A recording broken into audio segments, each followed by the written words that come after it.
Hello everyone, कैसे हैं आप। उम्मीद करते हैं आप सभी अच्छे होंगे। आप सभी का स्वागत है मेरे साथ मेरे YouTube चैनल शुभ पाठशाला में। तो आज हम लेकर उपस्थित हुए हैं कक्षा 10 गणित का पहला चैप्टर है वास्तविक संख्याएं, जिसे अंग्रेजी में बोलते हैं रियल नंबर्स। तो यहाँ पर हमने एक क्वेश्चन लिया है, सिद्ध कीजिए कि √2 एक अपरिमेय संख्या है। तो यहाँ पर जो √2 हमने संख्या ली है, ये क्वेश्चन कई बार आ चुका है। √2 के स्थान पर √3, √5 इस तरह के डिजिट्स हो सकती हैं। तो सारे के सारे एक जैसे ही सॉल्व होते हैं। कैसे इनको सिद्ध किया जाता है, आइए देखते हैं। तो इसका सॉल्यूशन, सबसे पहले क्या करते हैं, जो भी हमें यहां पर दे रखा है उसे मान लेते हैं कि ये एक परिमेय संख्या है। हालांकि हम ये जानते हैं कि ये एक अपरिमेय संख्या है, हमको सिद्ध भी यही करना है, लेकिन इसे हम पहले मान लेते हैं कि ये एक परिमेय संख्या है। तो माना √2 एक परिमेय संख्या है। और जो परिमेय संख्याएं होती हैं उन्हें क्या होता है, कौन सी संख्याएं होती हैं, वे संख्याएं जिन्हें a/b यानी कि p/q के रूप में लिख सकते हैं। तो इसे भी क्या करेंगे, p/q के रूप में लिखा जा सकता है। अतः इसे p/q के रूप में लिखा जा सकता है, लिख सकते हैं।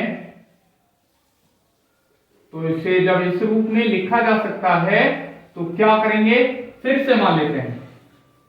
तो माना जो √2 है इसे p/q ही मान लिया, ये √2 है, ये p/q के बराबर है। जहां जो p और q है, p व q सह अभाज्य पूर्णांक हैं। सह अभाज्य का मतलब क्या होता है, सह अभाज्य का मतलब होता है कि ये अभाज्य तो हैं, किसी भी संख्या से डिवाइड नहीं होंगी। साथ ही साथ सह का मतलब ये है कि ये किसी एक ही नंबर से विभाजित नहीं होंगी। सपोज जैसे 5 है, तो 5 से p विभाजित हो रहा है तो q विभाजित नहीं होगा, या q विभाजित हो रहा है तो p विभाजित नहीं होगा। तो किसी एक संख्या से दोनों ये p और q डिवाइड नहीं होंगे। तो आइए इसे सॉल्व करके देखते हैं कैसे क्या करते हैं। तो क्या करेंगे, इसका कर लेते हैं वर्ग। वर्ग करने पर,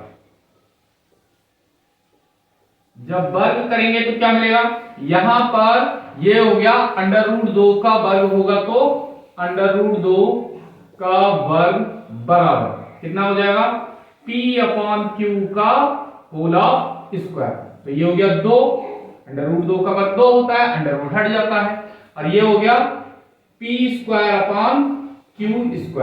अपॉन में 1 कर लिया, वाया क्रॉस मल्टीप्लाई, जब हम क्रॉस मल्टीप्लाई करेंगे तो हमें क्या मिल जाएगा, यहां से p² की मल्टीप्लाई होगी 1 से, तो ये p² हो गया, और 2 और ये q²।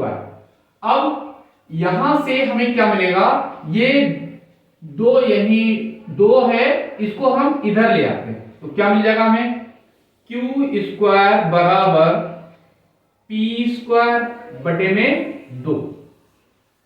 तो यहां पर हमें क्या दिखाई दे रहा है, इसे मान लेते हैं हम, ये समीकरण है 1, इसे हमने समीकरण 1 मान लिया।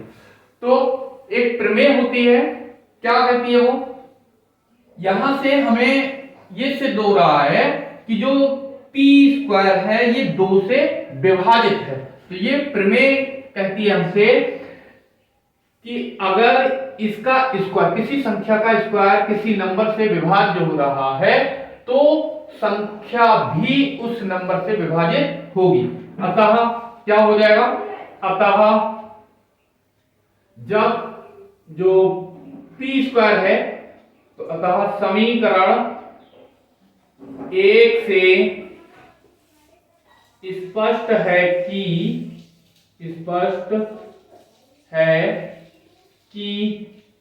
p स्क्वायर 2 से कैसा है, विभाज्य है। ये हमको स्पष्ट दिखाई दे रहा है। इसलिए जब p स्क्वायर 2 से विभाज्य है तो ये जो संख्या है मतलब p है, p भी कैसा होगा, 2 से विभाजित हो जाएगा, 2 से विभाज्य होगा। ये कहां से लिखा है हमने, ये प्रमेय से। इसके आगे चाहे तो लिख सकते हैं प्रमेय से, ये प्रमेय होती है। इतना आपने कर लिया। अब क्या करना है, ये हमने दिखा दिया कि p स्क्वायर 2 से विभाज्य है। तो मान लेते हैं कि जो p है, जब ये 2 से विभाज्य है तो इसका मतलब ये 2 का मल्टीपल्स होगा।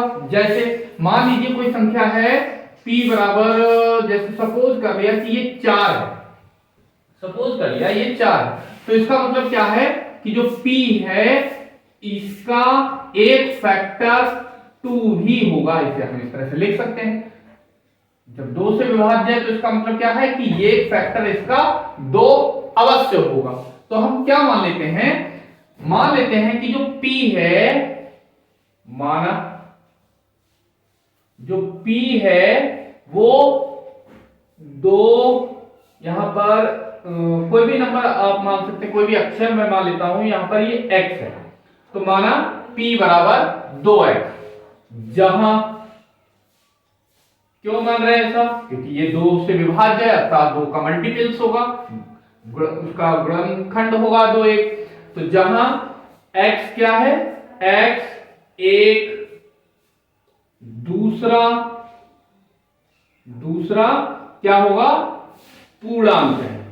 कौन सा दूसरा पूर्णांक, जो भी हमने p और q माने हैं उनसे अलग पूर्णांक है ये।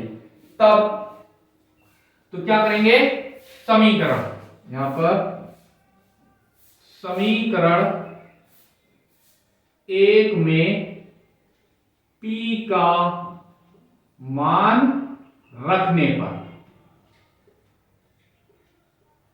जब रखेंगे तो क्या मिलेगा, रखते हैं q स्क्वायर ऐसा का ऐसा ही बराबर p की जगह में क्या रखना है, 2x, तो 2x रख दिया बटे में 2, ऐसे के ऐसे ही। तो यहां पर p का स्क्वायर है तो p का स्क्वायर कर लिया, सॉल्व करेंगे तो q स्क्वायर बराबर ये कितना हो जाएगा, 4, 2 का वर्ग 4 4 हो जाता है और x का वर्ग x स्क्वायर बटे 2 से इसको सॉल्व कट कर देंगे तो 2 दूनी 4, तो q स्क्वायर बराबर कितना मिला, 2x स्क्वायर। तो यहां से क्या मिल जाएगा, q स्क्वायर 2 को अपॉन में ले आए तो बराबर क्या मिल जाएगा, x स्क्वायर। तो यहां से हमें क्या दिखाई दे रहा है, यहां से हमें दिखाई दे रहा है कि जो q स्क्वायर है ये भी 2 से विभाज्य है। स्पष्ट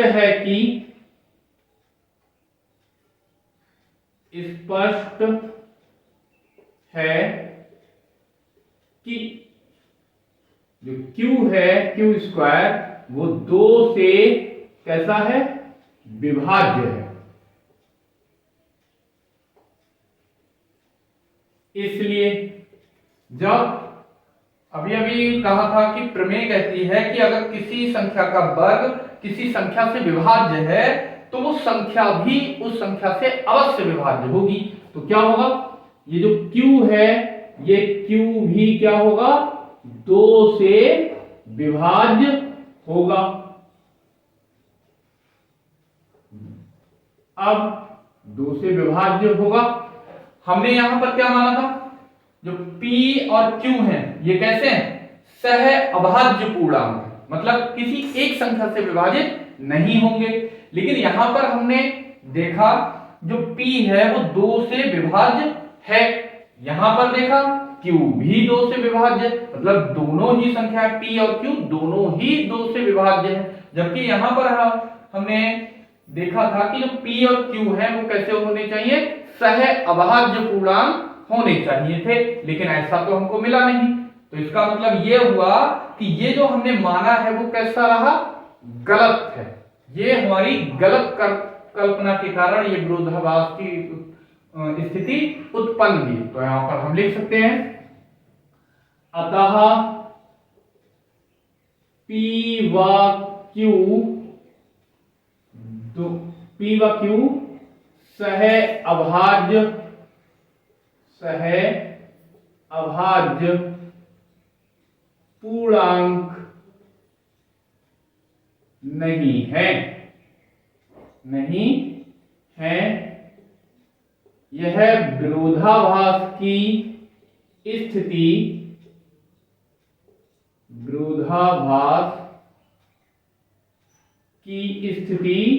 क्यों उत्पन्न हुई, हमारी गलत कल्पना के कारण।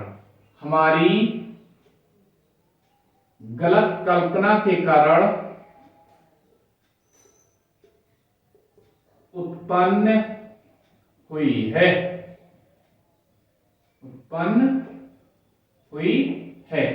और जब ये हमने गलत माना है तो ये कैसा हो जाएगा, हमने यहां पर परिमेय संख्या माना था, तो ये हमने गलत माना है, तो ये कैसा हो जाएगा, ये हो जाएगा अपरिमेय संख्या। तो लिख देंगे लास्ट में, अतः √2 एक अपरिमेय संख्या है।